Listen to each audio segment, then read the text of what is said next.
Thomas was controversial. And so it took a while before it became actual dogma. In fact, I believe it was something like 1950 when the church officially declared that Thomas Aquinas's teachings were the official dogma of the church, with some additions, I suppose. By the way, he's the one that pointed out, thanks to Aristotle, when is your soul there? When it has activity, right? So it was thanks to Aquinas that for a while it was believed that the fetus is ensouled at roughly 3 months, because that's when it starts to kick. And so as far as what the church taught was that if you have an abortion before that, you're not killing a fetus, or a soul, rather, because there's no soul there yet. But once it starts to move, now you actually have an ensouled human being, right? By the way, I don't know if you've been following the news lately, but the latest legal issue in the United States over this sort of issue is those women who have been having their eggs removed and then fertilized in a institution that then will freeze them and make sure that they're fertilized with healthy sperm, so that they have a choice of, you have this egg or this one. This one's screwed up, it won't have any legs. This one is screwed up because it won't have a mind. Well, kill those. I don't want those. Just save the healthy ones, so that maybe someday I'll have that implanted, right? And apparently, what state is it? Georgia? That just declared that killing a frozen embryo is murder. You think that one through. I just watched this on the news last night. This is like there are doctors that are involved in doing this. They might have to close up shop because, of course, they could be. Yes, Rob. It's Alabama, because of course. Is it Alabama? Are you sure? Or yeah. Are you just saying that because you're... No, I just looked it up. It's Alabama. It's Alabama. Okay. Well, so, this is even... The church would not even... All right, you get it. That's amazing. But let me go back to the Middle Ages, because this system is twice as complex. And that bothered a lot of theologians because, number one, it's harder to understand. Number two, it introduces things that you feel, like if you really loved, the previous views, it bothered the heck out of you. And one of the individuals that was upset with this was Martin Luther. Now, remember, we have all these different monasteries developed on the rule of a particular individual who's a reformer, like Francis and Augustine and Benedict. There's all kinds of individuals that have done. My dog, by the way, is a Saint Bernard, so I have to pay a special attention to Bernard because he's the one that helped develop the dogs that I love so much. And they were, of course, primarily used to rescue people from avalanches in the past, in the Alps. Right? They still have them there, but they don't use them anymore. They use helicopters instead. But they still have some St. Bernards that they keep at Bernard's, old monastery. And that's for the tourists who want to come and see St. Bernards. I have one. They're absolutely wonderful. And it's amazing when I take my St. Bernard anywhere, women all look at it and just their heart melts when they see this dog. They're like, oh, can I pet your dog? It's men, not so much. But women really just, I don't know what it is about a St. Bernard. You've seen them, right? You know which ones I mean. Okay. So there were different saints that came up with different monastic rules. He was an Augustinian and had his PhD in theology and was very upset with the way the church was going. Part of the problem was adopting Aristotle means enjoying life is an important part of your happiness. So the church is torn between the old model that said you should torture the body because the soul is the important part, and now the part that is your soul is attached to the body.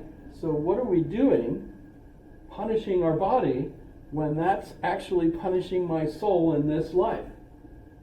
Does that make sense? You see the problem? So there's more and more interest in having a good time in life as opposed to being focused on an ascetic point of view. And one of the main things, of course, is the Pope wants to have the biggest basilica in the world. And at the time, I think Rome was the biggest cathedral. And so he needed to have a bigger one. And so he started to spend a lot of money. And at the same time as this was going on, the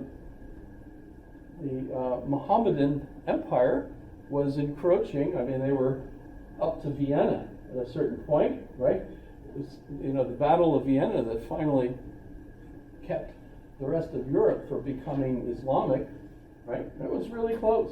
You look at the amount of Europe that was left that wasn't Islamic, and it was really a very small little part of Europe. And the church is actively involved in trying to stop everything becoming Islamic. And in fact, the Crusades were an attempt to undercut that whole movement by attacking the Islamic Empire in the Holy Land, which was an attempt to distract them so that they wouldn't be able to keep attacking Europe. This is all expensive, and so there's a lot of money involved in trying to defend the Europe from becoming Islamic. There's also a lot of money involved in trying to make the art that included people like Michelangelo and Raphael and all these other famous artists, which are now for the first time important enough that people remember their name, right? So you can tie that in too as well. People want to become famous, right, in this life as opposed to focusing on your soul, right? And what especially bothered him was the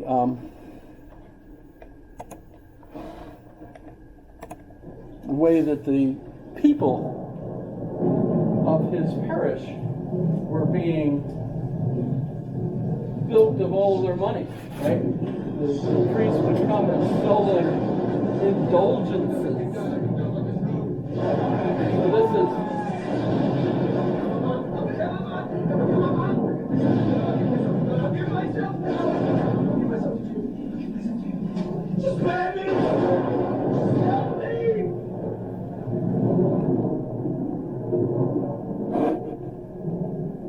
that was biographical. Apparently Martin Luther was on his way someplace when he was in a thunderstorm, and he promised he would become a monk if he was spared by the thunder, and of course, so he becomes a monk. Erfurt, 1507.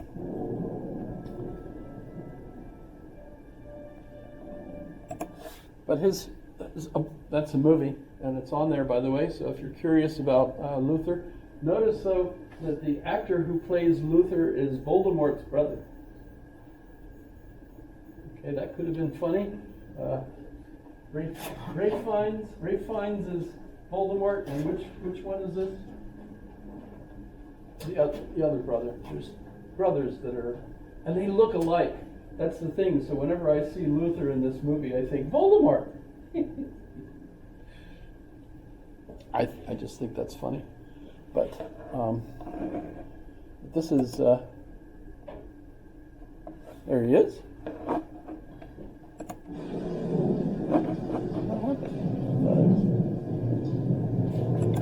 Love and service to one another. We need fear no man's judgment. So he tries to reform the church. Unfortunately, because of political circumstances, what ends up happening is the church splits And for the first time, one of these reformers actually starts a sect, right? It's one of the reasons I have trouble when I talk about Christianity. I think about all of these sects, but also the Roman Catholic Church, as the Catholic means universal, so everybody, right? But when you look at sectarianism, different religions will start, and they think of themselves as the church. Well, of course, if you think of them as a sect, that's different. But in any case, the Lutheran sect becomes a church that's attached politically to those nobles in Germany that wanted to separate themselves from the church. And remember too, John Calvin will also start the Calvinist church, and that's in Geneva, Switzerland, where they're headquartered. And he's also an Augustinian monk, which is interesting, right? And then you have John Knox, who's the one who is a friend of John Calvin in Geneva, but then leaves to go back home to Scotland, and he starts the Presbyterian Church. Then another major reform will be King Henry VIII, who actually supported the church in a lot of the disputes, but when he wanted a divorce from Catherine because she wasn't having sons, right? The Pope couldn't give him the divorce because King Charles of Spain was surrounding Rome at the time with his forces, so the Pope wasn't allowed to give King Henry VIII a divorce, even though he wanted to, apparently. And so the problem was, Henry had to take things into his own hands, so he said, okay, well, the Church of England is now separate from the Church of Rome.